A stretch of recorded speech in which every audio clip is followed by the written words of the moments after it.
people always question you when they don't understand what you're doing or it doesn't fit their narrative, right? Why do you love the Corvette so much? Why do you love your car so much, man? It's crazy, right? And for me, I just smile, man, when I hear people talk like that, man, because they really don't know. They just really don't understand. I see it completely different, right? To me, the C8 Corvette or whatever sports car a person at home might would drive, man, it's not just metal, glass, rubber. It's not just a toy sitting outside to play with, man. It's literally a story. It's literally a journey, as I would say. For me, it's peace after war. And maybe you haven't been in war, and that's fine, man. But when you've been to war, when you heard the sounds of missiles leaving the ship, man, when you felt that vibration in your chest, man, and it's just something that you never forget, for one. And when you've actually answered the call of duty and not just playing Call of Duty on PlayStation, you learn that peace isn't quiet. To have peace, it requires a lot of noise, man. And I kind of remember a long time ago, around 1993, man, my first deployment, I was on the USS Peterson, and we launched missiles into Iraq, Tomahawk missiles in Iraq. And me being young, not really know what's going on, and I didn't really fully understand, the weight of all that we were doing, as an individual ship, as a battle group, and even as a military, fighting a war. I just knew that, my life would never be the same, man. Something about war changes a person, changes a man. It does something to you that, it never goes away. You never stop thinking about it. And, years later, for me, and after many deployments and after, transitioning out of the military, after saying goodbye to a lot of brothers in arms, man, and even, friends that never came back, if you know what I mean. I kind of find myself, searching for something a little more, and it's definitely not fame. Who cares about that? It's not chasing money, man. It's literally just peace, just chasing peace. And for me, that's where the car comes in, man, to be honest, man. And, I've had some good cars over the years, but I remember the first time I sat behind the wheel of my C8 Corvette that I designed on Chevrolet website, man, it just felt like a piece of my soul lit back up, man. And, I remember when I first hit that push start, woo-wee, that thing sounded so good, man. And for that moment in time, I know it might seem crazy, man, I didn't hear a noise, and I didn't hear a sound, man. It was just calm, I felt, in control, and, I could hear the sound of freedom, if you know what I mean. Like I said earlier, man, freedom is not quiet, man. Calm is not quiet. And when you've been through a lot of chaos, man, you just value that. You value that peace, and when I'm out on the road, that thing running, and I'm not running from anything, I'm just learning how to breathe again, you know what I'm saying? Because as men, we get busy and we're always championing different causes and doing different things, man, so we don't breathe, man. But I'm breathing when I'm in that car. And I kind of remember one of the first times I took it on some back roads, man, here out in Spring Lake, Fort Bragg area, man. I had the top drop, man. It was that perfect time of the evening where the sun is kind of going down, and it was perfect. It was just right, man. And it was quiet, man. I'm out here, just me and God, just talking, not thinking about any ranks or responsibilities like when I was in the military. I wasn't thinking about who I used to be. I was just present, in the moment. And people see these cars and they think it's, oh, look at him, look at that jerk, flexing with the top down, man. And it's not that at all, For a lot of us, man, there's a lot of healing that occurs, man, out in these cars. And every time I drive it, I'm reminded that, life after the military can really be beautiful, man, if you have things to do and are laser focused on your new mission, so you can experience trauma and still have joy, You know, you can be broken and still build something very beautiful, man. Like, you know, your family or just the things that you want to do for yourself, because you can put yourself first. You know, and when I left the military, you know, I didn't just, you know, retire. You know, I like to say that I've been rewired, you know, to find a new mission, you know, a new purpose. You know, because for 20 years of my life, it was about, you know, protecting others, serving others, which I did proudly, and I would do it all over again. But now, for a lot of us, yeah, it's about rebuilding me. It's about rebuilding us, and, you know, helping others, you know, do the same. You know, I love trying to help other people find their purpose, you know, in life as well, you know, through these cars. And that's why this car is very symbolic to me, you know.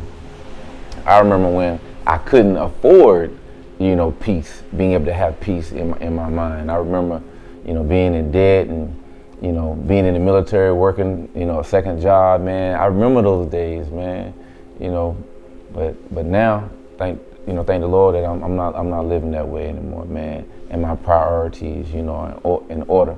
And I always said, you know, one day I was gonna get my stuff together, and, you know, become debt free. And, you know, me and my wife, we did that. And, you know, it put me in a position for myself to walk away from a good job I had, you know. So I was able to rebuild, you know, my finances over the years, brick by brick, man. And, you know, my faith has always been at the top of the stack of rebuilding, you know. So when you see this C8, man, you gotta understand something, man. You gotta understand something.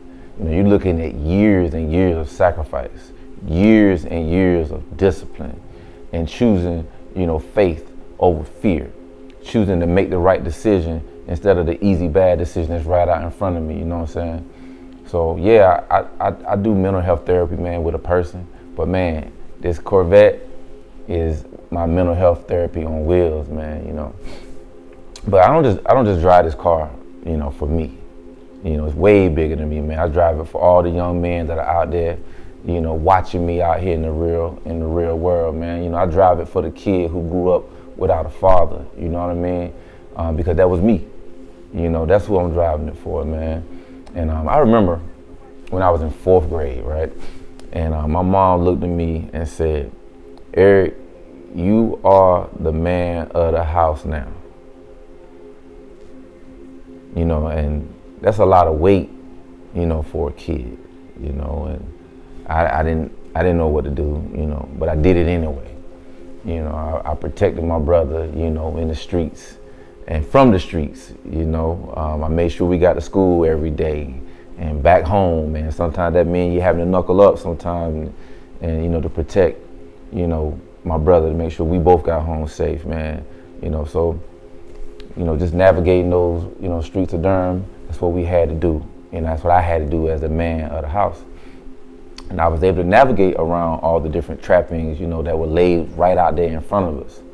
You know, so yeah, you know, sometimes I do hop in my car, you know, to relax and to, you know, forget about those memories of having to, you know, be a man, you know, so early in life, man. And because a lot of us have been carrying a lot of weight, you know, and we always carry it, as men especially, we carry it quietly. You know, we don't complain and we won't even ask for help. You know, we're literally just, you know, silent soldiers for our families. And, you know, we got to do better about talking, right? But here's the truth. Here's the truth. We can't keep everything bottled up, right?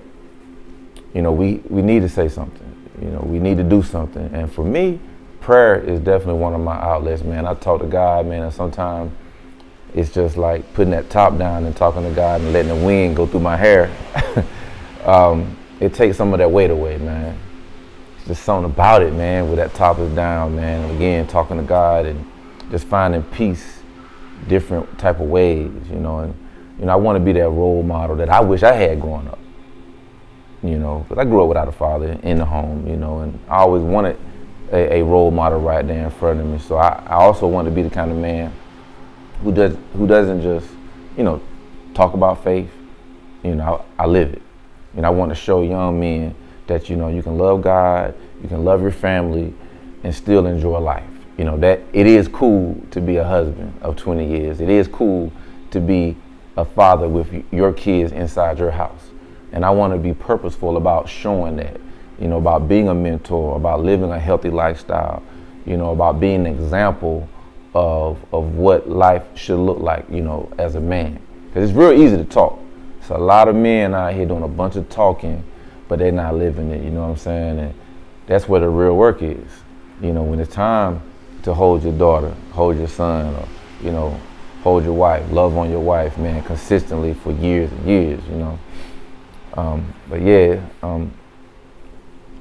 the car itself is redemption on wheels, man. And being a father and being a husband and being able to enjoy these cars, man, for me, has just turned the page on all of the negative things of yesterday. And I have the ability to keep repeating it and getting back in that car, man. Because people talk about mental health, right? And I'm all for therapy. That conversation is a great conversation to have, and you should always have that support, right? But trust me, some of my best healing has happened on the road with no distractions, just me, the sound of the engine, and God reminding me that I'm still here for a reason, because I could easily not be here, and a lot of us could easily not be here, right? But we're still here for a reason. So why is that? What is that reason that we're still here? What's the reason that you're still here, And, my car is a daily reminder, that the trauma does not win, right? When purpose is stronger, man, that's what keeps me going, knowing that purpose is stronger than doubt. Purpose is stronger than just sitting on my hands and not doing anything. So everything I do now, literally, my business, my family, my faith, is all built, around the idea that you can turn your pain into purpose. You can. You don't have to quit. You don't have to give up. So when you're driving, and definitely when I'm driving, I think about my daughters, right? I think about my wife, and I think about, the example that I'm setting. I want them to know that their dad didn't just survive, he thrived. You know what I'm saying? I want my girls to know that. You don't just go through life barely surviving nose above the water. We waist an ankle above the water, right? I want them to know that, healing is possible when you go through something, that you can build a new life after being broken. Whatever that brokenness is, you can. I want to show them that, not just be able to tell them, I want to show them. So yeah, my Corvette, is more than a car, I like to think of it as a celebration, a symbol of what's possible when you refuse to stay stuck in the mud like a lot of us do. We stay stuck and we keep our head down. You got to get out that rut and you got to become unstuck and you got to keep your head up. You know what I'm saying? And I just believe that wholeheartedly. And sometimes I just peek into the garage, man, and almost like it's a dream, right? And yeah, it's just a car, but for me, I remember praying for days like today, having nice cars and just, having food in the refrigerator, man. So I like to call it, like right now, especially, when I'm thinking about the military, it's peace after war. Because it reminds me that war, it doesn't just end when you take that uniform off, man. The war just changes. It's a new war now. It's a new battlefront. Every day the battlefront is for me to find my peace. And every time I drive that car, man, I feel like I'm winning that battle. And a lot of folk out here win that battle every day. They hop in their car, man, and they have peace of mind, that calm after the storm. So I would tell every veteran out there that's still trying to find peace, man, listen to me, like for real, like real talk. Listen to me. You don't have to stay in that dark place, man. Trust me, I've been there.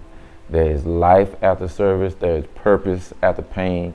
And sometimes that healing starts with, one drive in the car, one drive in your car. But don't give up, man. And you don't need a Corvette to find peace. Let me be very clear on that. But you have a purpose, and it's the reason that you're still here. But you do need to find something that makes you feel alive again, man. And something that makes you remember who you are, who you were before you joined the service, who you were before all the different traumatic things that happen in life.